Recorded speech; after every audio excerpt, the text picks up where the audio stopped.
আপনি ভাবছেন যে যে চাইতে আসবে তাকেই দিতে হবে, এমনটা নয়।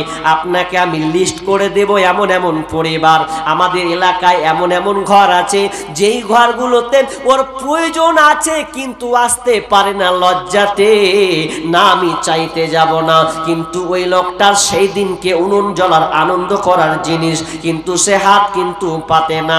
তবে না, আপনাকে নিজে তালাশ করতে হবে কে বিধবা আছে, কে ইয়াতিম আছে, অসহায় আছে, ওর আজকে খাবারের দরকার আছে, আপনি লম্বা করে তাকে দিয়ে দেন, দেখবেন আপনার হকটা হয়ে যাবে।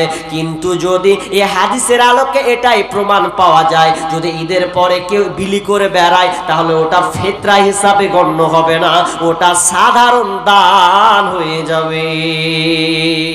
বলছেন, আদেশ করেছেন নামাজের পূর্বে, ঈদের নামাজের পূর্বে তোমরা যাকাত ফিতরাটা যেটা আছে তোমরা আদায় করে দাও।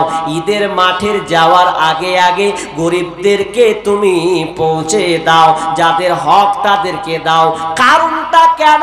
এখানে অধিকারের কথা কিন্তু আছে, মিসকিনদের কথা কেন এখানে বলা হয়েছে?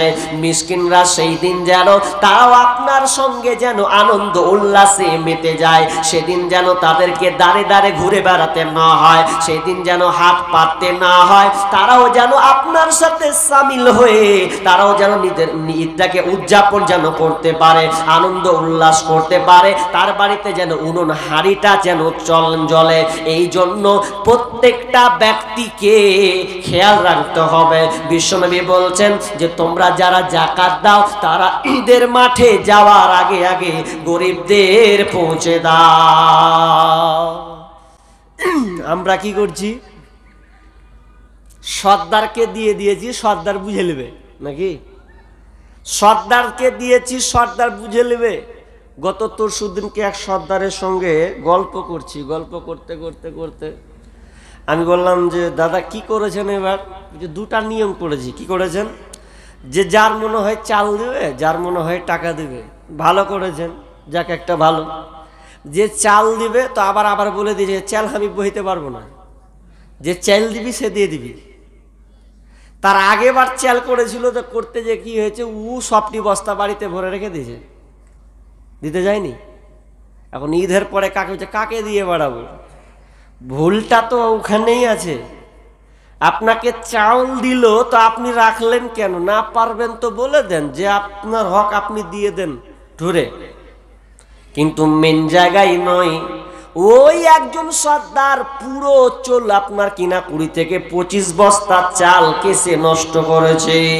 কিন্তু না না না না, যদি আপনি দেন তাহলে আপনি পারলে নিজে তালাশ করে দেন অসহায় যারা আছে। আপনি ভাবছেন যে যে চাইতে আসবে তাকেই দিতে হবে, এমনটা নয়।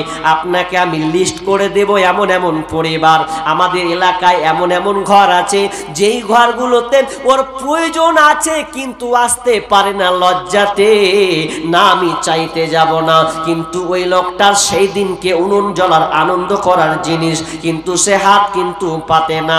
তবে না, আপনাকে নিজে তালাশ করতে হবে কে বিধবা আছে, কে ইয়াতিম আছে, অসহায় আছে, ওর আজকে খাবারের দরকার আছে, আপনি লম্বা করে তাকে দিয়ে দেন, দেখবেন আপনার হকটা হয়ে যাবে।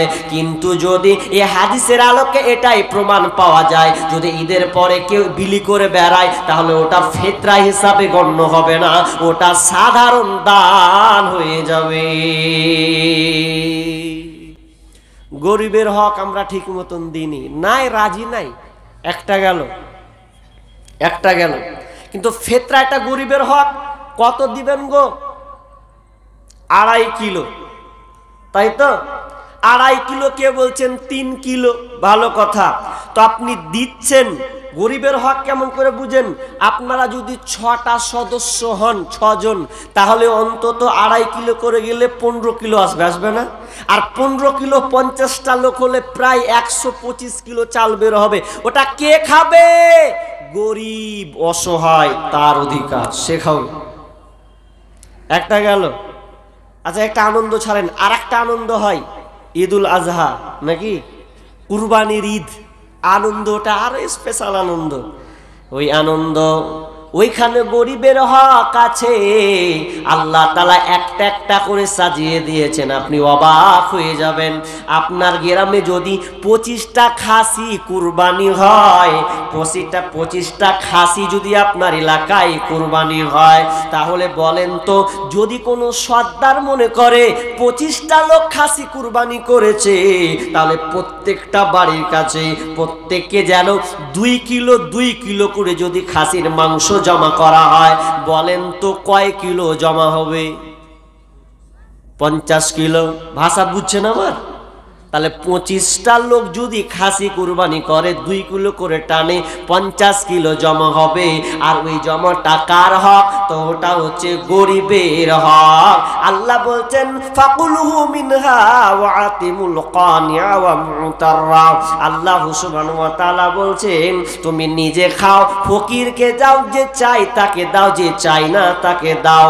সূরা হজে 2 রকম কথা আছে, খাও, রাখো, দাও। তার মানে আপনি গরিবকে পৌঁছে দিবেন, যারা দিতে পারেনি তাদের বাড়িতে যেন উনুন জ্বলে, তারাও আনন্দ করে, এটা আপনাকে খেয়াল রাখতে হবে। কিন্তু আপনাদের সমাজে কি আছে? ওরকম সিস্টেম আছে? নেই না? বলে 1 ভাগ 3 ভাগ করে 1 ভাগ দেয়, এরকম নাকি? এখন নেই, ছিল, উঠে গেছে। এখন আমাদের ওদিকে হয়ে গেছে 2 কিলো করে দিয়ে দাও, সর্দারের কাছে যাবে, সর্দার ভাগ বিলি বন্টন করে দিবে, এরপরে নিজে যেটি থাকবে আত্মীয় স্বজনকে দিবে, ভাগ খাবে, রাখবে, খাবে। কিন্তু আমরা অ্যাকচুয়ালি যদি দেখতে চাই, আল্লাহ সুবহানাহু ওয়া তাআলা গরিবদের ব্যাপারে এমনভাবে সিলেক্ট করেছেন, প্রত্যেকটা জিনিস আমরা যদি মেনে চলি, তাহলে আমি বলতে পারি যে আপনার গ্রামে একটাও মিসকিন থাকবে না। চ্যালেঞ্জ, থাকবে না। থাকছে কেন? ত্রুটি আছে। একটা কথা বলি আপনার, পাঞ্জাবি যারা বুঝেন, পাঞ্জাবি, ওদের পাগড়ি দেখেছেন তো? পাঞ্জাবিদের একটা বৈশিষ্ট্য আছে, ওরা ইসলাম ওইটাকে ওরা নিয়ে নিয়েছে, ইসলামের থিওরিটাকে ওরা নিয়েছে, আদর্শ তারা নিয়েছে। কি? ওরা যদি 4 ভাই হয়, 4 ভাই, তো 4 ভাই, 3 ভাই ভালো পয়সাওয়ালা, একটা ভাই অচল। 3 ভাই কি বলবে জানেন? 3 ভাই বলে, এ তো আমার মায়ের পেটের ভাই, আমাকে 3 ভাইকে আল্লাহ পয়সাওয়ালা করেছে, আমার ছোট ভাইটা অচল, মেজো ভাইটা অচল। এক কাজ কর, 3 ভাই মিলে টাকা উঠাবো, টাকা উঠিয়ে ছোটকে একটা ছোটখাটো একটা কাজ দিব, একটা দোকান দিব, আর কিছু দিব, যাতে আমার এই ভাইটা চেয়ে যেন না বেড়ায়। এটা পাঞ্জাবিদের বৈশিষ্ট্য, এটা করে ওরা। আর আমাদের কি? লেছড়া বাড়াগা, ছেঁচড়া বাড়াগা, ব্যাপার নেই, ওর নিজেরটা দেখছে, তুই কি করবি, মরগা যা করবি তা করগা, গুরুত্ব নেই। আমরা ইসলামকে মানতে শিখিনি না। ইসলাম সাম্যের দিন, গরিবের হক আপনাকে বুঝিয়ে দিতে হবে। আপনি শুধু নামাজ পড়বেন এমনটা নয়। আল্লাহ বলছেন ওয়াকিমুস সালাহ ওয়া আতুজ যাকাত ওয়ারকাউ মা'আর রাকিঈন। তোমরা যেমন আল্লাহ বলছেন তোমরা সালাত কায়েম করো, ওয়া আতুজ যাকাত, তোমরা যাকাত আদায় করো, যাকাত প্রদান করো, ওয়ারকাউ মা'আর রাকিঈন, এবং রুকুকারীদের সঙ্গে তোমরা রুকু করো। ব্যাখ্যা করব না, সময় নেই, আমি আয়াতটা তর্জমা করলাম। কি? নামাজ কায়েম করো, যাকাত দাও। আচ্ছা, একটা হলো, তাহলে একটা একটা করে বলছি। এবার চলেন যাকাতের ব্যাপারে কিছু কথা বলি। আমার এই বিষয়টা মনে হয় প্রায় 2.5 ঘন্টার উপরে আছে, আপনাকে সংক্ষেপে বলছি। কি?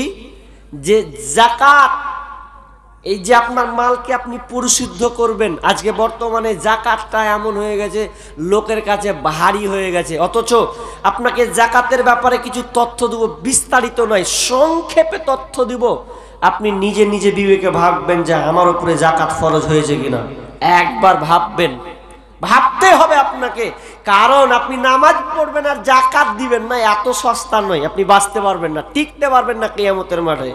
আপনি জমা করে রাখছেন, দিচ্ছেন না, আপনি দিচ্ছেন না, তো কি হবে আপনার কবরে? আল্লাহ বলছেন ওয়াল্লাযীনা ইয়াকনিযুনায যাহাবা ওয়াল ফিজ্জাতা ওয়ালা ইনফিকুনাহা ফি সাবিলিল্লাহি ফাবাশশিরহুম বিআযাবিন আলীম। দে যাকাত, তোরা দে রে যাকাত, যে দে জাকাত তোরা দে রে জাকাত। তোর দিল খুলবে পরে আগে খুলুক হাত, তোর দিল খুলবে পরে আগে খুলুক হাত। দে জাকাত তোরা দে রে জাকাত, দে জাকাত তোরা দে রে জাকাত। এখানে গরিবের হক জাকাতটাকে আমরা গুরুত্বপূর্ণর সঙ্গে দেখি না। যখন আল্লাহ রাসূল যখন ইন্তেকাল করেন, যখন মারা যায়, মারা যাওয়ার পরে কয়েকটা ঝামেলা সৃষ্টি হয়েছিল, তার মধ্যে জাকাতটা একটা ঝামেলা সৃষ্টি হয়েছিল। আল্লাহ রাসূল মরার পরে ঝামেলা অনেক, তার মধ্যে জাকাত, অনেক মানুষ জাকাতকে অস্বীকার করেছিল। তখন আমিরুল মুমিনিন প্রথম খলিফা আবু বকর রাদিয়াল্লাহু তাআলা আনহু তিনি দেখছেন অনেক মানুষ জাকাতকে অস্বীকার করছে, জাকাত দিবে না বলে। তখন তিনি শুনতে পেলেন, তখন তিনি উমারকে ডাকলেন, উমার দেখো তো কোন জায়গায় জাকাত তারা আদায় করে না, যাদের উপরে জাকাত ফরজ হয়ে গেছে জাকাত আদায় করে না, তাদেরকে হত্যা করতে হবে, তাদেরকে চালিয়ে দিতে হবে, শেষ করে দিতে হবে।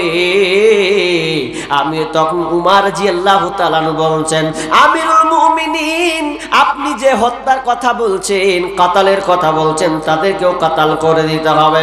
আপনি কথাটা একটু ভাবুন তো, তারাও কিন্তু নামাজ পড়ে, তারাও কিন্তু আল্লাহকে ভয় করে, তাহলে ওদেরকে আপনি কেমন করে কাতাল করবেন?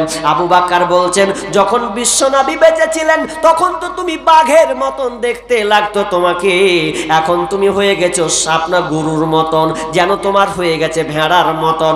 না না না, তোমার দ্বারাতে কোনো কাজ হবে না। আলী যাও, যারা জাকাতকে অস্বীকার করেছে, জাকাত দেয় না, তাদেরকে একটা একটা করে সাঁই করে চালিয়ে দাও, একটা করে টিকানো যাবে না। যখন এলান করে দেওয়া হলো, ঘোষণা করে দেওয়া হলো, কেউ বাঁচবে না, সবাই ভয়ে ভয়ে ভয়ে ভয়ে, না না না আমরা ভুল করেছি, না এটা আমরা অন্যায় করেছি, তখন তারা নিজের জাকাত, নিজের সম্পদ থেকে, নিজের অর্থ থেকে তারা জাকাত বের করতে লাগলেন।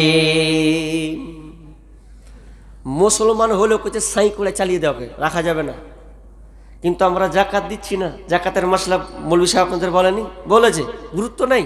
কেমন, কত পরিমাণ হলে আপনাকে জাকাত দিতে হবে, কত পরিমাণ জানা আছে তো? আপনাদের জানা আছে, কিন্তু মৌলভীরা বলছে, আপনি বের করেছেন এদিকে। অথচ মিনিমাম, ভালো করে শুনেন, দুটা জিনিস আপনাকে বলছি, যদি সোনা আপনার কিনা 7.5 ভরি হয়, স্বর্ণ সোনা, আর রূপা চাঁদি যদি 52 তোলা হয়, মিনিমাম 595 গ্রাম, তো সে আগেকার সময় সোনা এবং চাঁদি একই ভ্যালু, ওটা যা দাম এই চাঁদির তার দাম এক বরাবর, সমান সমান। এই জন্য মুহাদ্দিসিনে কেরাম প্রাধান্য দিয়েছেন, বেশি ভ্যালু করতে বলেছেন চাঁদি। 52.5 তোলা 595 গ্রাম। আচ্ছা 52.5 তোলা এখন বর্তমান দাম কত ভাই? কত হবে? 60,000 হবে তো নাকি মিনিমাম? তাহলে বর্তমান চলতি রেট যদি বলা হয়, তাহলে ধরে নিলাম 60,000, 52.5 তোলা একটা দাম 60,000। আচ্ছা, আর কতদিন? 1 বছর যদি পরিপূর্ণ হয় আপনার সম্পদ, যদি এইরকম 60,000 টাকা আপনার জমা থাকে বাড়িতে, তাহলে আপনাকে জাকাত দিতে হবে। এবার আপনার সঙ্গে আমার কথা, এরকম লোক আছে যে 60,000 টাকা ওর বাড়িতে ঘুমিয়ে নেই, এখন বলবেন এখন যদি এই বিলাসপুরের পাশে যদি এখানে জমি বিক্রি হয় কিনা, তাহলে আমার বাড়ির পাশে জমি হবে, ছাড়াইবে না, তখন ও 4-5 লাখ টাকা ধার ধারিয়ে বের করবে। কোথায় আছে? তাড়াতাড়ি করে বের করবে, তোমাকে যেমন করে হোক টাকা বের হবেই। কত লোকের টাকা ঘুমাই, তাহলে 60,000 টাকা আপনার বাড়িতে ঘুমাচ্ছে। এখন যদি বলেন মৌলভী সাহেব 60,000 টাকা আমার কাছে 1 বছরে পরিপূর্ণ থাকে না, এর মেয়াদ থাকে না, পরিপূর্ণ হয় না, 1 বছর আস্তে না আস্তে কমে যায়, শেষ হয়ে যায়, তাহলে আপনাকে জাকাত লাগবে না, আপনাকে দিতে হবে না। কিন্তু যদি আপনার কাছে 60,000 টাকা প্রতি বছর ঘুমাই, তাহলে গরিবের হক হচ্ছে 40 ভাগের 1 ভাগ আপনাকে দিতে হবে, শতকরা 2.5 টাকা আপনাকে বের করতে হবে। কিন্তু আমরা বের করি না, তো বের করেন না বলে তো অশান্তি। ইবনে মাজার একটা হাদিস আছে, ভালো করে শুনেন। মুজাহিদদেরকে আল্লাহ রাসূল টার্গেট করে বলছেন, এ মুজাহিদের দল, তোমরা ভালো করে শুনে নাও, যদি কোনো জাতি এই 5টা কাজে লিপ্ত হয়ে যায়, এই 5টা কাজে যদি লিপ্ত হয়ে যায়, তাহলে শুনে নাও ওই জাতির উপরে আযাব চাপবে, এমন আযাব, কঠিন আযাব তাদেরকে ধরবে। 5টা পাপ মিলান তো দেখি বর্তমানে এই 5টা পাপ আছে কিনা। বিশ্বনবী 1 নাম্বার বলেছেন, যখন সমাজে অশ্লীলতা বেড়ে যাবে, বেহায়াপনা যখন প্রকাশ পাবে রে, তখন তোমরা জেনে নাও তোমাদের উপরে মহামারী আসবে। আল্লাহ তাআলা এমন রোগ দিবে, যেই রোগটা আপনি ইতিপূর্বে কোনোদিন বাপকালেও শুনেননি। আপনার 60 বছর বয়স, জীবনে রোগ নাম আপনি শুনেননি, ওই রোগটা হঠাৎ করে সামনে এসে পড়বে। কেন বিশ্বনবী বলেছেন, 1 নাম্বার আপনার যদি সমাজে দেখা যায় যে অশ্লীলতা আপনার ঘর সমাজ প্রত্যেকটা জায়গায় বৃদ্ধি পেয়েছে। জি, অশ্লীলতা আছে না নাই? অশ্লীলতা বুঝেন? অশ্লীলতা মানে বেহায়াপনা। এটা সহজ করে বলি আপনাকে, আপনার মেয়ে এখন ঢং ঢং ঢং ঢং করে ঘুরে বেড়ায়, মাথায় কাপড় ঠিক নাই, পর্দার গর্দান উড়িয়ে দিয়েছে, আপনি তো এক সাহস দিয়েছেন, ও আরো সাহস উড়িয়ে নিয়েছে। দ্বিতীয়ত আপনি আপনার মেয়েকে মোবাইল দিয়েছেন, বেটি, ভালোবাসা বেটি, তো প্যারা বেটি, লে পড়ছি যখন মোবাইল তো লাগবেই, আব্বা মোবাইল লাগবে, না হলে কাজ হচ্ছে না, বান্ধবীদের সঙ্গে লিঙ্ক হচ্ছে না, অনলাইন ক্লাসের সম্পর্ক থাকছে না, নোট লাগবে, মোবাইল দিয়েছেন, তার মানে আপনার মেয়েকে আপনি বেহায়াপনার সুযোগ করে দিলেন। কথাটা বারবার বলি, আজকে এখানে বলি। একজন দার্শনিক পোস্ট করছেন, লিখছেন, রাইটার, তিনি ফেসবুকে পোস্ট করেছেন, বলছেন, কোনো বাপ কোনো মা যদি মেয়েকে মোবাইল দিয়ে দেয় বিয়ের আগেই, স্কুল লাইফে কোনো মা যদি মেয়েকে মোবাইল দেয়, তাহলে জেনে নিতে হবে ওই মা ওই বাপ মেয়ের জন্য পরপুরুষের জায়গা করে দিল। কথাটা খুব দামি, আপনি কোন মনে লিখেন আমি জানি না, কিন্তু আমি বাস্তবতা যা দেখছি ওটাই। কোনো বাপ মা যদি মেয়েকে মোবাইল দিয়ে দেয়, তাহলে জেনে নাও যে ওই বাপ মা ওই মেয়েটার জন্য পরপুরুষের জায়গা করে দিল। আপনি বলেন, আমার মেয়ে ভালো তো, বাড়ি থেকে বের হয় না তো, ঘরের ভেতরে পরপুরুষের জায়গা হবে। আপনার মেয়েটা যখন মোবাইল ব্যবহার করবে, ও তো ফেসবুক চালায়, ইউটিউব চালায়, টিকটক দেখে, আর কিছু দেখে, ওখান থেকে পরপুরুষকে দেখে না, ছবি আসে না, কত ছবি আসে তার ঠিক নাই। তো আপনি ওই মেয়েকে আপনি রুখতে পারবেন না, পারবেন না। এই মোবাইলে এত বড় ক্যান্সার, এবছর আবার একটা গাজার লিখেছি, এবছর, এটা তো কদিন হলো, বেশি দিন হয়নি। তো এইটা এমন একটা ভাইরাল হয়ে গেছে, মানে ভাইরাসে পরিণত হয়েছে, আপনি বিবিকেও ঠেকাতে পারবেন না। আপনি বিবির উপরে ভরসা করছেন, মোবাইল যদি দিয়ে ওকে ছেড়ে দেন ওপেন, যদি আপনি গুরুত্ব না দেন, তাহলে ওই স্ত্রীও পাল্টে যাবে, আপনি বুঝতে পারবেন না।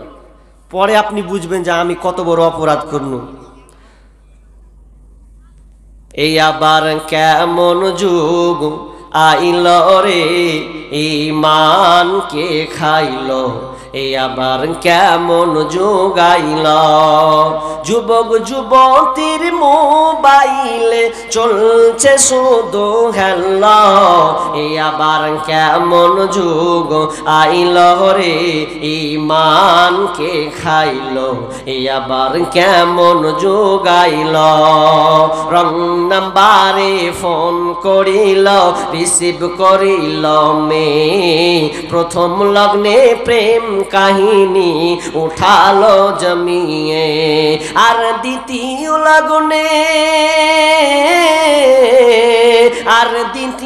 লগনে প্রেম আগুনে দুজনকে পুরাইল।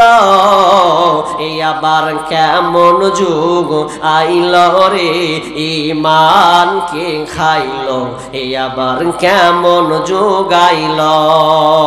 মেয়ে নিল মোবাইল হাতে, ফেসবুক চালাবে তাই, ওয়েটিং রত বসে আছে প্রেমিকী তাহার।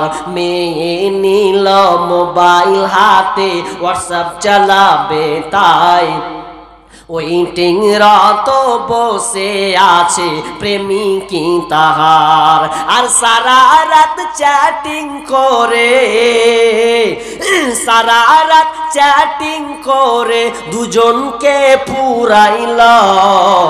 এ আবার কেমন যুগ আইল রে, ঈমানকে খাইল। এ আবার কেমন যুগ আইল, এমন একটা সময় এলো মোবাইলের ঠেলায়, স্বামী ছেড়ে প্রেমিক ধরেছে 3 সন্তানের ওই মায়।